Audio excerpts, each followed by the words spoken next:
ഗുരുവായൂർ അമ്പലനടയിൽ സാധാരണ നമ്മൾ review start ചെയ്യുമ്പോൾ ഇന്ന സിനിമ കണ്ടിറങ്ങി എന്ന് പറഞ്ഞിട്ടാണ് നമ്മൾ പറയാറ്. പക്ഷെ ഈ സിനിമ അങ്ങനെ പറയാൻ കഴിയില്ല. കാരണം ഗുരുവായൂർ അമ്പലനടയിൽ സിനിമ കണ്ടിറങ്ങി എന്ന് പറയുമ്പോൾ ഗുരുവായൂർ അമ്പലത്തിന്റെ നടയിൽ ഇരുന്ന് സിനിമ കണ്ടിറങ്ങി എന്ന് പറയേണ്ടി വരും. അപ്പോ കൂടുതൽ വെറുപ്പിക്കുന്നില്ല. Cinema cinema first day first show കാണാനുള്ള ഒരുപാട് ഘടകങ്ങളുണ്ട്. അതിൽ പ്രധാനപ്പെട്ട ഘടകങ്ങളിലൊന്ന് വിപിൻ ദാസ് ജയഹേ എന്ന് പറയുന്ന ഒരു ഹിറ്റ് ചിത്രത്തിന് ശേഷം അദ്ദേഹം ഡയറക്ട് ചെയ്തിരിക്കുന്ന സിനിമ. അതുപോലെ തന്നെ പൃഥ്വിരാജ് സിനിമയിലേക്ക് വരുന്നു. സുപ്രിയ പൃഥ്വിരാജിന്റെ വൈഫ് സുപ്രിയ മേനോൻ പ്രൊഡ്യൂസർ ആയിട്ട് വരുന്നു. അങ്ങനെ ഒരുപാട് ഘടകങ്ങളുണ്ട്. ഒരുപാട് കാസ്റ്റ് ഉള്ള വലിയൊരു സിനിമ. ചെറിയ സിനിമയാണ്, എന്നാൽ ഒരുപാട് വലിയ കാസ്റ്റ് ഉള്ള ഒരു സിനിമ. സിനിമ എന്നെ സംബന്ധിച്ചിടത്തോളം എങ്ങനെയുണ്ടെന്ന് ചോദിച്ചാൽ ഒരു ഫൺ ഫാമിലി ക്ലീൻ എന്റർടൈനർ ആയിട്ട് തന്നെ വിശേഷിപ്പിക്കേണ്ടി വരും. പക്ഷെ ഇതൊരു അങ്ങനെയാണെന്ന് പറയുമ്പോൾ പോലും ഒരു ഗംഭീരമായിട്ട് സിനിമയായിട്ട് എനിക്ക് തോന്നിയില്ല. ഒരു ആവറേജ് അല്ലെങ്കിൽ ഒരു എബോ ആവറേജ് നിൽക്കുന്ന സിനിമയായിട്ടാണ് എനിക്ക് പേഴ്സണലി തോന്നിയത്. അതിനകത്ത് ഒരുപാട് ഘടകങ്ങളുണ്ട്. അതിൽ നെഗറ്റീവ് പറയുമ്പോൾ പറയാം.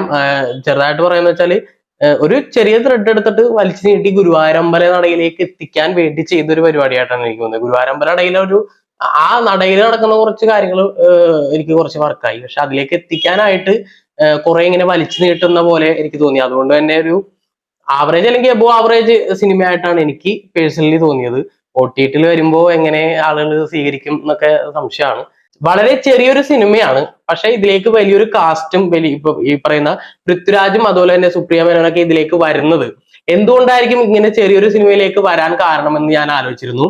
അതിന്റെ ഉത്തരം നമ്മൾ പോകെ പോകെ പറയാം. അത് കൃത്യമായിട്ട് അതിന് ഒരു ഉത്തരവുണ്ട്, അവരെന്തുകൊണ്ടാണ് ഈ സിനിമയിലേക്ക് വരാനുള്ള ഒരു കാരണമെന്ന്. പ്രധാനപ്പെട്ട പോസിറ്റീവ് എന്ന് പറയുന്നത് ഇതിന്റെ പെർഫോമൻസ് ആണ്. ഗംഭീരമായിട്ട്, കാരണം ഇതിനകത്ത് കുറെ ഫൺ മൊമെന്റ്സ് ഉണ്ട്, കുറെ നുറുങ്ങ് തമാശകൾ. അത് സിറ്റുവേഷൻ ടൈപ്പ് കോമഡികളാണ്. അപ്പൊ ആ സിറ്റുവേഷൻ ടൈപ്പ് കോമഡികൾ വർക്ക് ആവണമെങ്കിൽ പെർഫോമൻസ് ഗംഭീരമായിരിക്കണം. ഇതിൽ each and every one character, ചെറിയ ക്യാരക്ടർ ചെയ്ത ആളുകളും അതുപോലെ തന്നെ പൃഥ്വിരാജ് ഉൾപ്പെടെ ബേസിൽ ഉൾപ്പെടെ എല്ലാ വലിയ ക്യാരക്ടർ ചെയ്തവരെ എല്ലാവരും മത്സരിച്ച് ഇങ്ങനെ കട്ടക്ക് നിന്ന് അഭിനയിക്കുക എന്ന് പറയില്ലേ, ആ പരിപാടിയാണ് സിനിമയിൽ. അത് വർക്കായിട്ടുണ്ട്, നന്നായിട്ട് വർക്കായിട്ടുണ്ട്. എന്താ പറയാ, എടുത്തു പറയുകയാണെങ്കിൽ ഒരുപാട് കാസ്റ്റുള്ള ഒരു സിനിമയാണ്. എടുത്തു പറയുകയാണെങ്കിൽ പൃഥ്വിരാജ് ഗംഭീരമായിട്ട് ചെയ്തിട്ടുണ്ട്.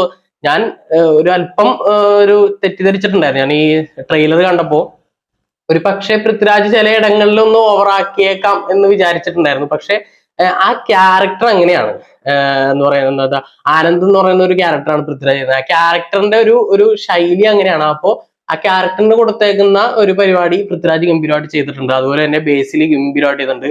നിഖില വിമല്, അതുപോലെ തന്നെ അനശ്വര രാജൻ, ജഗദീഷ്, ജഗദീഷും ബൈജു ഒക്കെ അവരുടെ ആ എക്സ്പീരിയൻസ് ശരിക്കും പറഞ്ഞ ഈ സിനിമയിൽ വളരെ വലിയൊരു മുതൽക്കൂട്ടായിട്ടുണ്ട്. ഞാൻ ഈ അടുത്ത കാലത്ത് ജഗദീഷിന്റെ ഒരു ഗ്രാഫ്, അദ്ദേഹത്തിന്റെ അദ്ദേഹത്തിലെ നടന്റെ ഒരു ഗ്രാഫിനെ കുറിച്ച് പല റിവ്യൂലും പറഞ്ഞിരുന്നു.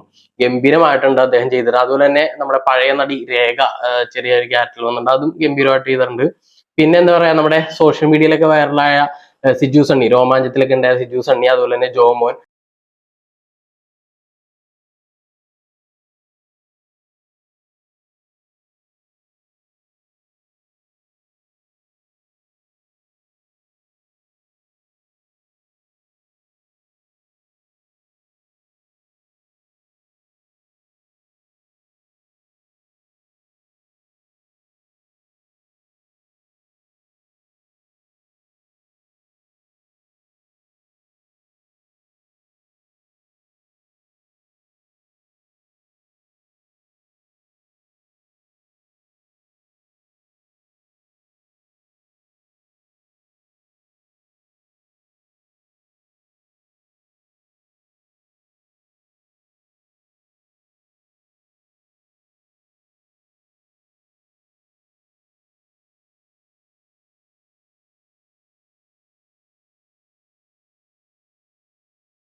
രണ്ട് പ്രധാനപ്പെട്ട കുടുംബങ്ങൾ തമ്മിലുള്ള കഥയാണ് ഈ പറയുന്ന പൃഥ്വിരാജിന്റെ ഒരു കുടുംബവും അതുപോലെ തന്നെ ബേസിന്റെ ഒരു കുടുംബവും. പിന്നെ ജയഹേലി വന്നിട്ടുള്ള രണ്ട് അമ്മമാരുടെ ക്യാരക്ടർ ചെയ്തവർ ഈ സിനിമയിലും ഉണ്ട്.